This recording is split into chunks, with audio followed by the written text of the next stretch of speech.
En esta segunda parte del tema cicloalcanos vamos a centrarnos en las conformaciones del ciclohexano, fundamentalmente en la conformación de silla del ciclohexano y en el equilibrio conformacional. Vamos a ver cómo se desplaza este equilibrio, a calcular el porcentaje de moléculas que hay en cada conformación, pero antes de centrarnos en la forma de silla, en la conformación de silla, que es con diferencia la más estable de todas, veremos otras conformaciones de menor estabilidad, como por ejemplo el bote y el twist. Además hay una conformación que es la menos estable de todas, que es la media silla, la que se conoce como la conformación de media silla. Dibujamos un ciclohexano y tiramos de uno de sus carbonos hacia arriba. Tenemos una silla, dibujamos el ciclohexano en forma de silla y tiramos de este carbono hacia arriba.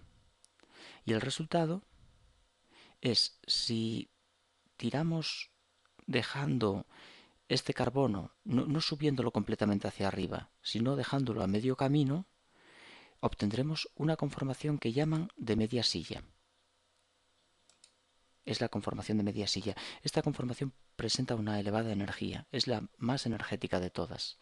Si ese carbono sigue subiendo, completa hacia arriba su ascensión, obtenemos el bote, la forma de bote del ciclohexano. El bote presenta unas interacciones importantes entre este hidrógeno y este otro. También a continuación veremos cómo se llaman esas interacciones que van a hacer que el bote sea más inestable que la silla de partida. Este bote se puede retorcer tirando de un carbono, de este carbono hacia nosotros y empujando este hacia el fondo. Y al retorcerlo de esa forma genera otra conformación llamada twist. A continuación, si vamos bajando el otro carbono de la molécula, volvemos a una media silla. Y si continuamos bajando ese carbono, volvemos a la otra conformación de silla. Las dos conformaciones más estables del ciclohexano son las formas de silla, las conformaciones de silla. Las demás son conformaciones a través de las cuales pasas para ir de una silla a la otra, pero son conformaciones de mucha energía, inestables.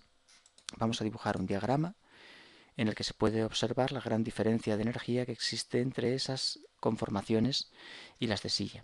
Las de silla son las más bajas en energía y tenemos en los puntos más altos del diagrama las medias sillas, y la forma de twist es más estable que el bote debido a que evita la repulsión entre hidrógenos que quedan situados en estas posiciones. Esa repulsión se evita porque al retorcerse el bote, los hidrógenos de esta posición y de esta ya no quedan enfrentados. Por tanto, se produce una ligera disminución de la energía cuando pasamos de bote a twist. Y esa energía se incrementa rápidamente cuando pasamos a media silla y disminuye hasta los mínimos de energía cuando llegamos a la forma de silla del ciclohexano. Ahora vamos a hacer algún comentario sobre la conformación de bote. Dibujamos un modelo molecular y un ciclohexano en forma de bote, y aquí aparece el gran problema, la repulsión entre estos dos hidrógenos. Estos hidrógenos quedan muy próximos en el espacio, aquí lo podemos ver mejor en el modelo molecular, y sufren una repulsión llamada tensión transanular. La tensión transanular es la que da lugar a que el bote sea inestable, aparte de eclipsamientos numerosos que posee el bote. ¿Cómo se disminuye esta repulsión entre hidrógenos enfrentados? Pues retorciendo el bote, tirando de un carbono hacia... De este carbono tiramos hacia el fondo de la pizarra, por ejemplo, y de este hacia nosotros, o al revés. No tiene importancia eso. De esa forma el bote se retuerce y estos hidrógenos que quedan uno frente al otro se van a alejar en el espacio, dando lugar a una conformación más estable llamada twist.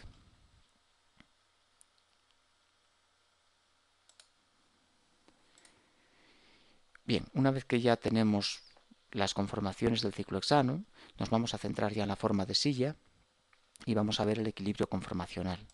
Vamos a pintar un ciclohexano en forma de silla, hidrógenos rojos en axial, hidrógenos verdes en ecuatorial, y cuando tiramos de un carbono hacia arriba y del otro hacia abajo, cambiamos la silla de conformación y los hidrógenos axiales pasan a ecuatorial y los ecuatoriales a axial. El ciclohexano a temperatura ambiente está continuamente oscilando entre ambas conformaciones. Hay en el medio 50% de moléculas en la primera conformación, 50% en la segunda, y ambas poseen idéntica energía. Los hidrógenos son indistinguibles y por tanto ese cambio de conformación no altera para nada la energía de la molécula.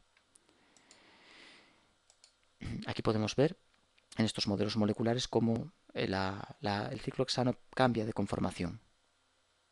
Pero ahora vamos a ver una situación en la que el ciclohexano posee sustituyentes.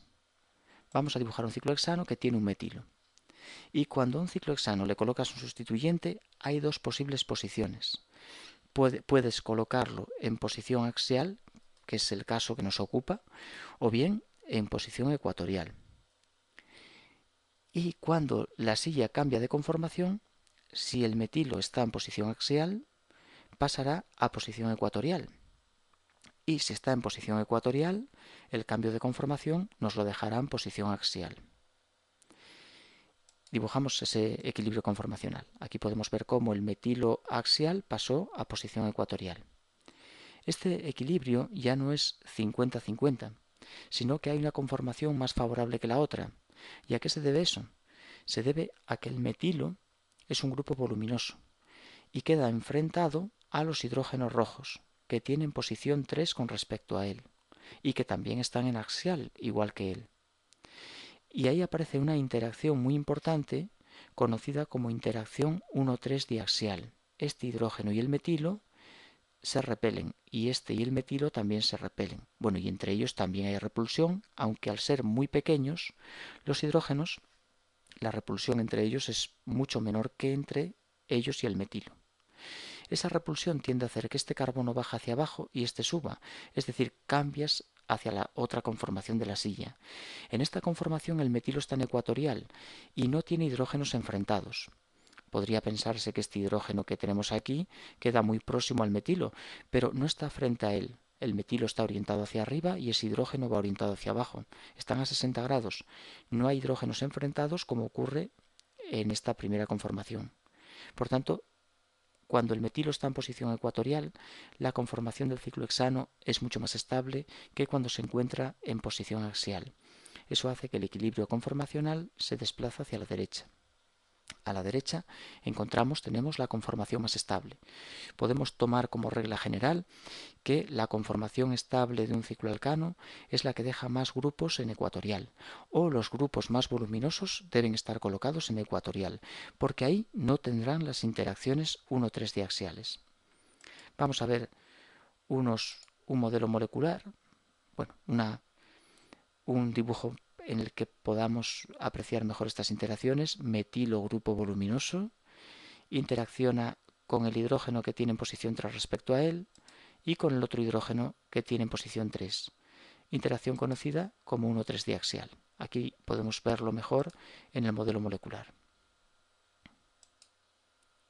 El metilo en posición axial presenta una repulsión con respecto a los hidrógenos situados en posición 3, denominada interacción 1,3 diaxial. Esta interacción hace que el ciclohexano tienda a cambiar de conformación, pasando a la otra forma de silla, que es más estable.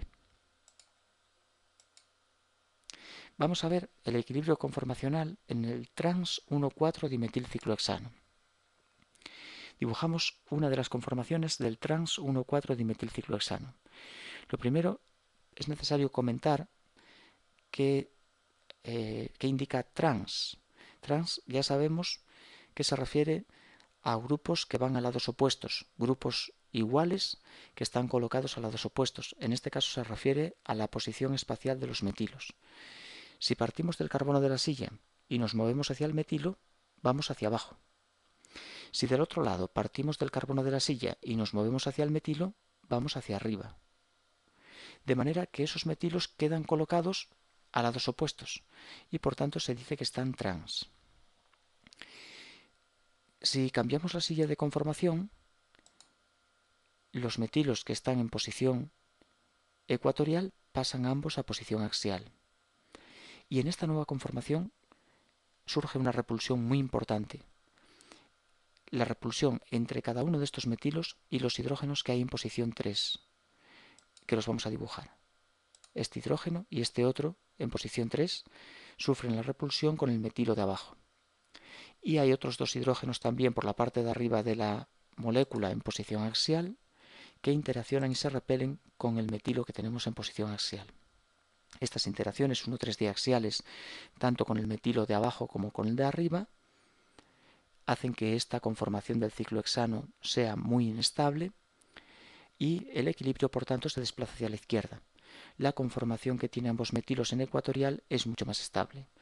La mayor parte de las moléculas, de 100 moléculas, posiblemente 99, las tengamos en la conformación de la izquierda.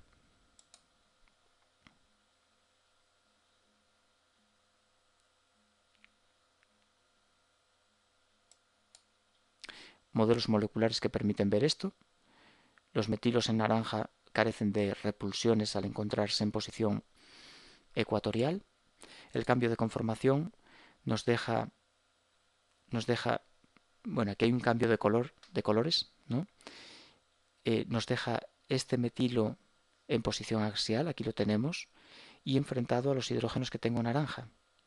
Y el metilo de la derecha, que aquí lo tengo en naranja, pues es un metilo que se convierte en verde. Efecto camaleónico, ¿verdad? Y se repele con los hidrógenos que hay en posición 3 respecto a él. Dos interacciones 1,3 diaxiales con los metilos que quedan por encima y por debajo del plano de la molécula, que hacen que esta conformación sea mucho más inestable que la que los tiene en ecuatorial, equilibrio desplazado hacia la izquierda. Ahora veremos el equilibrio en el cis 1,4 dimetilciclohexano. Dibujamos la molécula.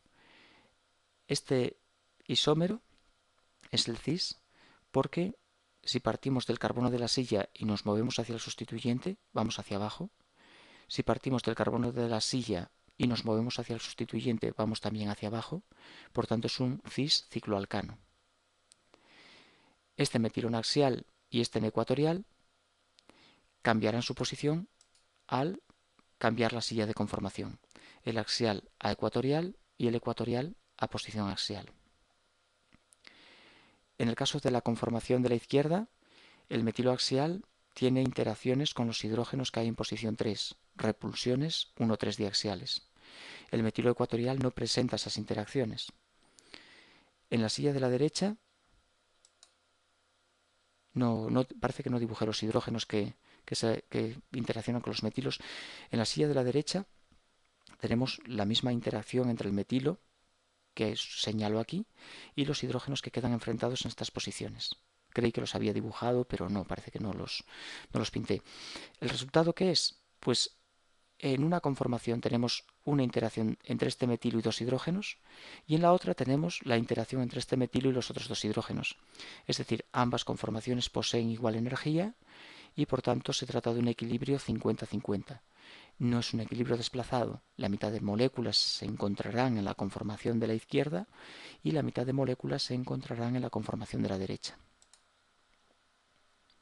Ahora vamos a aclarar un poco más la notación cis-trans cuando un cicloalcano, cuando un ciclohexano se dispone en forma de silla, que ya hemos comentado, pero quiero volver a recalcarlo porque es bastante importante a la hora de dibujar la molécula. Esta molécula, para saber si es isómero cis o trans, partimos del carbono de la silla y nos desplazamos hacia el sustituyente, hacia el metilo. Vamos hacia abajo. Partimos del carbono de la silla, nos desplazamos hacia el sustituyente y vamos hacia arriba. Por tanto es trans, es un isómero trans. Parto del carbono de la silla y me muevo hacia el metilo, voy hacia abajo. Parto del carbono de la silla y voy hacia abajo. Nos movemos hacia el mismo lado, por tanto cis. Partimos del carbono de la silla y nos movemos hacia abajo. Partimos del carbono de la silla y nos movemos hacia abajo, por tanto cis. Como puede observarse, el hecho de que un ciclo alcano sea cis no implica que los metilos estén ambos en axial o ambos en ecuatorial o un axial y otro en ecuatorial. Aquí, por ejemplo, es cis con uno en ecuatorial y otro en axial. Y aquí es cis con los dos en ecuatorial. Depende de la posición que ocupen los grupos. Para ser cis pueden estar en posiciones axiales, ecuatoriales. No hay relación entre axial, ecuatorial y cis trans. Un nuevo ciclo alcano. Partimos del carbono de la silla, nos movemos hacia abajo. Partimos del carbono de la silla, nos movemos hacia abajo. Es isómero cis. Una nueva molécula. Partimos del carbono de la silla hacia abajo. Partimos del carbono de la silla hacia arriba. Están a lados opuestos, por tanto trans. Partimos del carbono de la silla y nos movemos hacia abajo. Partimos del carbono de la silla, vamos hacia arriba, por tanto trans. Y ahora, ya para terminar, unos ejemplos de unos problemas, más bien son problemas en los que vamos a ver, pues para una serie de ciclohexanos, vamos a intentar determinar quién es el estereoisómero más estable. Indicar si es estereoisómero cis-trans y la conformación más estable del mismo. Vamos a ir viendo los apartados. Por ejemplo, en el apartado A tenemos un 1,3 diyodo ciclohexano. Ambos yodos están en posición ecuatorial y por tanto esta conformación que tenemos aquí es la más estable de la molécula.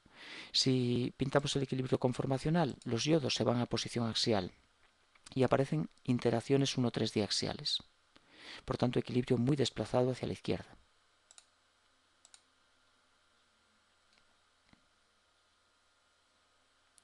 Eso, y me falta un comentario que es ciclohexano cis, por tener los yodos al mismo lado, que acabo de leer aquí. Conformación más estable, la que tienen los yodos en posición ecuatorial. Un apartado B. Este cicloalcano tiene bromo y metilo y es trans, porque están a lados opuestos. Esta conformación va a ser muy inestable debido a que los deja en posición axial ambos grupos.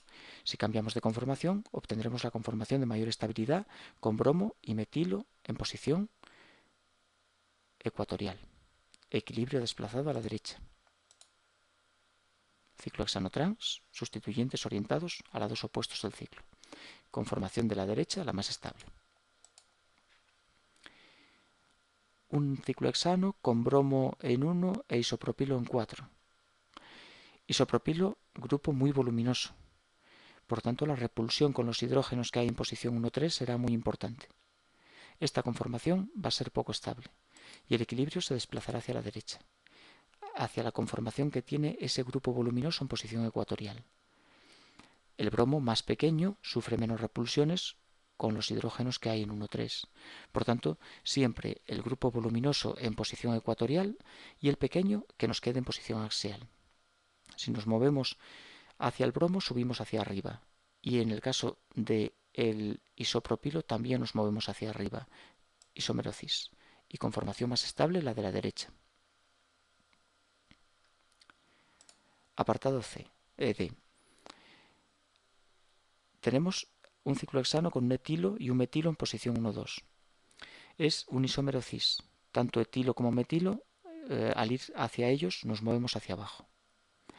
Equilibrio conformacional, cambiamos la silla de conformación y el grupo ecuatorial, que es el etilo, pasa axial. El grupo axial, que es el metilo, pasa ecuatorial. La conformación más estable, la de la izquierda, porque el etilo es un grupo más voluminoso y debe estar en posición ecuatorial, en la conformación de mayor estabilidad. El metilo axial menos voluminoso tiene menos repulsiones que el etilo axial. Es decir, entre metilo y etilo es mejor que el metilo ocupe la posición axial, dejando el etilo en ecuatorial. Equilibrio hacia la izquierda. Conformación más estable, la que tiene el grupo voluminoso, que es el etilo, en posición ecuatorial. Apartado E. En posición 1,4, alcohol y un terbutilo. El terbutilo es un grupo enorme, un carbono unido a 3 metilos.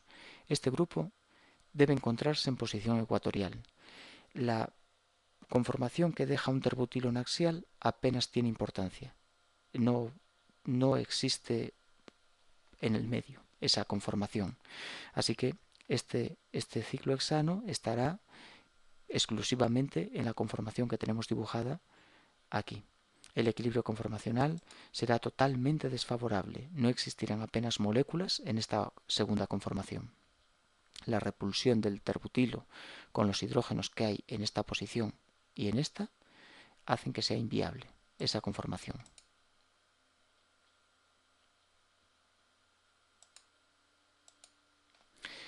Un segundo problema. Dibujar las conformaciones de silla de los siguientes ciclohexanos sustituidos indicando cuál es más estable y estimar la diferencia entre las dos conformaciones. Estimar la diferencia entre las dos conformaciones y calcular la proporción relativa de ambas a 300 Kelvin. Bueno, en este problema vamos a calcular la constante para un equilibrio conformacional, la constante de equilibrio y los porcentajes que van a existir en el medio para ambas conformaciones. Vamos a empezar con el ciclohexanol. El ciclohexanol lo dibujamos en forma de silla. Elijo una conformación que lo deja en ecuatorial, por tanto va a ser la conformación más estable de la molécula. Escribimos el equilibrio conformacional y tirando de este carbono hacia abajo y subiendo este hacia arriba, y el OH ecuatorial pasa a posición axial, donde tendrá unas repulsiones con los hidrógenos que hay en este carbono y en este. Esa interacción 1,3 diaxial tiene se puede evaluar con un dato de energía, en concreto es energía libre de Gibbs, y eso nos va a permitir determinar la constante de equilibrio. Así, por ejemplo, cuando el grupo H está en ecuatorial, no tiene interacciones 1,3 diaxiales y por tanto la energía debida a esas interacciones es nula. Pero cuando el OH pasa a posición axial, la repulsión con los hidrógenos que hay en posiciones 1,3 hace que esa energía aumente. Y esa interacción depende del tamaño, del volumen del grupo que queda en axial, en este caso del OH. Esa energía está evaluada y es, en el caso del OH, de 0,94 kilocalorías por mol. En cualquier libro de química orgánica se pueden encontrar tablas con datos de energías para diferentes sustituyentes. Cuando el grupo está en ecuatorial no presenta este tipo de energía, no tiene interacción 1,3 diaxial. Cuando está en posición axial se repele con los hidrógenos vecinos y en esa tabla se busca esa repulsión que es en energía libre de Gibbs, es decir, en delta de G. Una vez que tenemos los datos de esa repulsión, podemos calcular el delta de G para este equilibrio, simplemente restando la energía libre de Gibbs del producto menos la del reactivo. 0,94 menos 0 son 0,94 kilocalorías por mol positivas. Una vez que tenemos este dato de delta de G, es muy fácil calcular la constante del equilibrio, porque existe esta relación termodinámica, que es delta de G igual a menos RT neperiano de K, de la cual podemos de la cual podemos despejar la constante de equilibrio elevado a menos delta G partido de RT, y sustituyendo los valores calculados elevado a 940 calorías, antes eran 0,94 pero son kilocalorías, por tanto lo paso a calorías. 1,98 es la constante de los gases en calorías mol Kelvin y 300 la temperatura a la que vamos a evaluar este equilibrio conformacional. Esta constante es de 0,20. Una constante menor que 1 implica un equilibrio conformacional desplazado hacia la izquierda, es decir, hacia el reactivo. La constante de equilibrio se define como el cociente entre la concentración de producto y la concentración de reactivo. De manera que si volvemos a dibujar el equilibrio, porque si no nos estamos ya perdiendo, esa constante menor que 1 implica, hay un error aquí, implica que el equilibrio está hacia la izquierda. Estas flechas están mal dibujadas. La flecha que va hacia la izquierda debe ser mayor que la que va a la derecha. Tenemos el equilibrio mal dibujado. Constante inferior a 1 porque esta conformación es más estable que esta al disponer el OH en ecuatorial. ¿De acuerdo? Tenemos mal ese equilibrio. Bien, supongamos que tenemos 100 moléculas de ciclohexanol y que de las 100 moléculas X se encuentran en la primera conformación. En la segunda conformación es fácil calcular las que va a haber, 100 menos X. La constante de equilibrio es el cociente de la concentración de producto entre reactivo. Estos porcentajes se podrían usar como concentraciones sin problema. 100 menos X, producto, entre X, reactivo. Y esto vale 0,20. Si de aquí despejamos la X, nos sale que X es 83,3. Y es un porcentaje, porque significa que de 100 moléculas que tomamos, 83% se encuentran en la primera conformación. Y por tanto solo un 17% estarán en la segunda conformación. Por tanto, el equilibrio estará desplazado hacia la izquierda. Esto está mal, debemos tenerlo en cuenta. Un segundo ejemplo, trans-3-metil-ciclohexanol. Dibujamos la molécula. En una de sus conformaciones la he dibujado en la conformación más estable, ya que el metilo es más voluminoso que el OH y el equilibrio estará desplazado hacia esta conformación. Vamos a determinar la constante y para ello vamos a la tabla en la que tenemos las energías libres de Gibbs debidas a las repulsiones entre un grupo axial y los hidrógenos a los que está enfrentados. El OH está enfrentado en esta primera conformación a estos hidrógenos que están situados en posición 3 respecto a él. Como vimos antes, eso vale 0,94 kilocalorías por mol, esa energía de repulsión.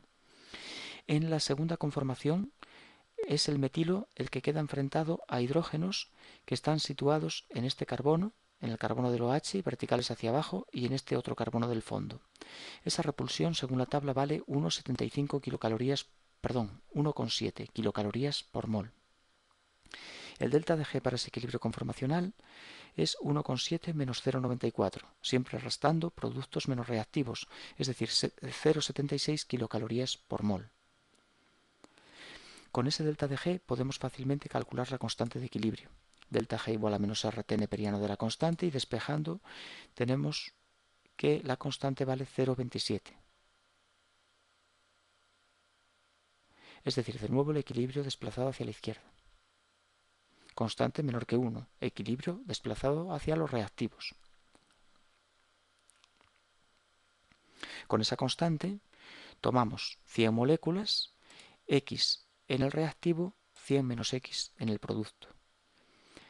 Escribimos la constante de equilibrio igual a 100 menos X entre X, producto entre reactivo, igual a 0,27. Despejamos la X. X, 78%. Es decir, el reactivo contiene un 78% de las moléculas frente al producto que contendrá pues un